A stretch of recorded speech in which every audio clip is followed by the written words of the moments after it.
जब हमारी सरकार आज 4.5 वर्ष का अपना कार्यकाल पूरा कर रही है, मैं इस अवसर पर पूरे प्रदेश वासियों को हृदय से बधाई देता हूं, उनका अभिनंदन करता हूं। नमस्कार, आप देख रहे हैं 4 PM न्यूज नेटवर्क और मैं हूं आपके साथ निधि तिवारी। मुख्यमंत्री योगी आदित्यनाथ के नेतृत्व में प्रदेश सरकार ने 4.5 साल का कार्यकाल पूरा कर लिया है। इस मौके पर रविवार को लोक भवन में भव्य समारोह आयोजित किया गया, जिसमें सभी मंत्रियों की मौजूदगी में मुख्यमंत्री योगी आदित्यनाथ ने अपनी सरकार का रिपोर्ट कार्ड सौंपा और जनता को अपनी उपलब्धियां गिनवाई। तो मुख्यमंत्री ने तो चाहे जितनी उपलब्धियां गिनवाई हो और अपने कामों को सही बताया हो, लेकिन सच्चाई से तो आप सभी वाकिफ हैं। उत्तर प्रदेश की योगी सरकार के 4.5 साल पूरे होने पर जहां एक और मुख्यमंत्री योगी आदित्यनाथ अपनी उपलब्धियां गिनवा रहे हैं, तो वहीं विपक्षी दलों ने कई सवाल भी उठाए हैं। बसपा प्रमुख मायावती ने ट्वीट कर योगी सरकार को आड़े हाथ लिया। उन्होंने ट्वीट करते हुए लिखा कि यूपी भाजपा सरकार द्वारा बदलाव के 4.5 वर्ष का विज्ञापन और दावे अधिकांश हवा हवाई और जमीनी हकीकत से कोसों दूर। इनकी कथनी और करनी में अंतर होने के कारण खासकर यहाँ की बढ़ती गरीबी, बेरोजगारी और महंगाई आदि से जनता की बदहाली जग जाहिर। ऐसा मायावती ने ट्वीट कर सरकार को घेरा है। वहीं उत्तर प्रदेश की भाजपा सरकार के 4.5 साल पूरे होने पर सपा सुप्रीमो अखिलेश यादव ने भी बीजेपी सरकार पर बड़ा हमला बोला। अखिलेश यादव ने रविवार को ट्वीट कर बीजेपी सरकार पर तंज कसा। सपा सुप्रीमो ने बीजेपी को दंभी और जुमलेबाज सरकार बताते हुए लिखा कि ये सरकार अब सिर्फ 6 महीने की मेहमान है। अखिलेश यादव ने ट्वीट किया कि 54 गुजरे हैं, अब सिर्फ 6 महीने बचे हैं। इस दंभी सरकार के किसान, गरीब, महिला और युवा पर अत्याचार के, बेरोजगारी के, महंगाई, नफरत और ठप कारोबार के जुमलेबाज सरकार नहीं चाहिए। इस सरकार का एक ही सच है, ठग का साथ, ठग का विकास, ठग का विश्वास और ठग का प्रयास। इसके अलावा अखिलेश यादव ने एक और ट्वीट करते हुए कहा कि उत्तर प्रदेश की भाजपा सरकार ने प्रकाशित किया 16 पेज का 16 आने झूठ। लगता है कि भाजपा ने अपने अंतर्राष्ट्रीय झूठ प्रशिक्षण केंद्र की पाठ्य पुस्तिका प्रकाशित करी है, परंतु भाजपा के झूठ के दूत इसे ऑनलाइन कक्षाओं में ही चला पाएंगे, क्योंकि जनता के बीच वो जा नहीं पा रहे हैं।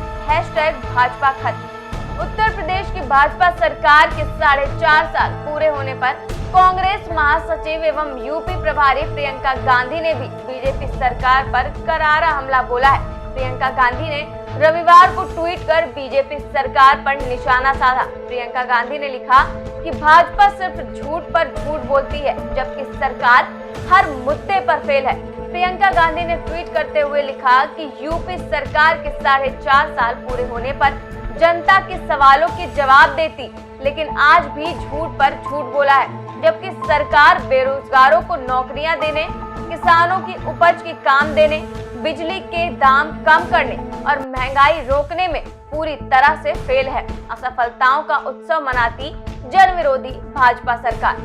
वहीं समाजवादी पार्टी के राष्ट्रीय प्रवक्ता IP सिंह ने भी एक के बाद एक कई ट्वीट कर योगी सरकार की पोल खोल कर रख दी है। उन्होंने ट्वीट करते हुए लिखा कि दलितों पर अत्याचार और बुलडोजर से घर गिरा देने में छा गई योगी सरकार। 600 से ज्यादा ब्राह्मणों की हत्या कराकर छा गई योगी सरकार। बहन बेटियों का चीरहरण करने में छा गई योगी सरकार। गैस सिलेंडर के दाम 1000 रुपए पहुँचाने में छा गई योगी सरकार। डीजल 98 रुपए प्रति लीटर पहुंचाने में छा गई योगी सरकार। पेट्रोल 105 रुपए लीटर पहुंचाने में छा गई योगी सरकार।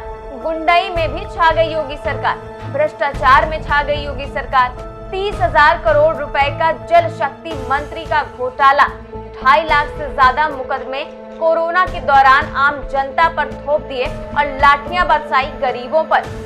वहीं समाजवादी पार्टी के ट्विटर हैंडल से भी एक ट्वीट किया गया कि पहला साल किसानों बनाम सरकार, दूसरा साल व्यापारी बनाम सरकार, तीसरा साल महिला बनाम सरकार, चौथा साल नौजवान बनाम सरकार और 5वां साल जनता, किसान, नौजवान, महिलाओं और व्यापारियों द्वारा भाजपा का अंतिम संस्कार। इसके साथ ही कांग्रेस प्रवक्ता अंशु अवस्थी ने एक वीडियो जारी कर योगी सरकार की पोल खोल कर रख दी है।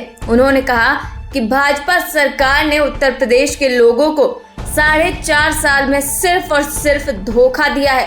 भले ही मुख्यमंत्री जी 4.5 साल का उत्सव मना रहे हैं, लेकिन सही बात यह है कि भाजपा सरकार में एक भी उपलब्धि नहीं है। भाजपा सरकार ने उत्तर प्रदेश के लोगों को सिर्फ और सिर्फ धोखा दिया 4.5 साल में। मुख्यमंत्री जी उत्सव मना रहे हैं 4.5 साल का, लेकिन सही बात यह है कि भाजपा सरकार में एक भी उपलब्धि नहीं है। यदि उपलब्धि है तो उत्तर प्रदेश में बेरोजगारी बढ़ गई। जिन नौजवानों से वादा था कि हम 100 दिन के अंदर जितने रिक्त पद हैं उनकी विज्ञप्ति जारी करेंगे, उनको बदले में लाठी मिली। उत्तर प्रदेश में वादा किया था कि महिलाओं को सुरक्षित माहौल देंगे, लेकिन हाथरस, उम्भा, शाहजहांपुर, सहारनपुर, प्रतापगढ़ की घटनाओं में ये दिख गया कि सरकार अपराधियों के साथ खड़ी हुई, बलात्कारियों के साथ खड़ी हुई। प्रदेश में फूड मेगा पार्क स्थापित करने की बात की, लेकिन वो भी सिर्फ और सिर्फ हवाई निकला। किसानों से बड़ी बड़ी बातें की, कर्ज माफी की बात की, लेकिन नियम शर्तें लगाकर 1 रुपया 2 रुपया माफ करके प्रदेश के किसानों का अपमान किया। और महंगाई इतनी बढ़ गई, 35% लागत बढ़ने के बाद भी गन्ने की फसल पर 1 रुपया भी नहीं बढ़ाया गया। बिजली देने का वादा था कि 24 घंटे बिजली देंगे, लेकिन 300 गुना ज्यादा दाम बिजली के कर दिए। कटौती जस की तस बनी रही। उत्तर प्रदेश के लोग अब भाजपा का और आदित्यनाथ जी का जो जन विरोधी चेहरा है उसे जान चुके हैं। उत्तर प्रदेश की देवतुल्य जनता 2022 में भारतीय जनता पार्टी को सत्ता से बेदखल कर कांग्रेस की सरकार बनवाने का काम करेगी। वहीं किसान नौजवान पटेल यात्रा लेकर जनपद में पहुंचे समाजवादी पार्टी के प्रदेश अध्यक्ष नरेश उत्तम ने भी भाजपा सरकार पर जमकर हमला बोला। मीडिया से बातचीत करते हुए कहा कि 4.5 सालों से भाजपा अराजकता की सरकार चला रही है। पूरे प्रदेश में अराजकता है और पूरे प्रदेश के अंदर भाईचारा बिगड़ा है। सपा प्रदेश अध्यक्ष ने कहा कि प्रदेश में लूट, हत्या, चोरी, छिनैती, छेड़छाड़ और बच्चियों के साथ दुष्कर्म की घटनाएं बढ़ी हैं। पंचायत के चुनाव में लोकतंत्र का जितना घिनौना काम भारतीय जनता पार्टी की सरकार ने अधिकारियों का सहारा लेकर और गुंडों के बल पर किया, वो लोकतंत्र की हत्या है। ऐसा भारत के 75 साल के इतिहास में कभी नहीं हुआ। बताते चले कि उत्तर प्रदेश की बीजेपी सरकार के आज 4.5 साल पूरे हो गए हैं और मुख्यमंत्री योगी आदित्यनाथ ने भाजपा सरकार के 4.5 साल पूरे होने पर लखनऊ में प्रेस कॉन्फ्रेंस की और भाजपा के 4.5 साल पूरे होने पर छपवाई गई बुकलेट में प्रधानमंत्री नरेंद्र मोदी और सीएम योगी आदित्यनाथ की भगवान श्री राम के साथ के तस्वीर छपी हुई है। तो बीजेपी विकास के नारे तो लगा रही है, लेकिन सहारा राम का ही है। इस खबर में बस इतना ही। बाकी खबरों के लिए देखते रहिए 4 PM न्यूज नेटवर्क।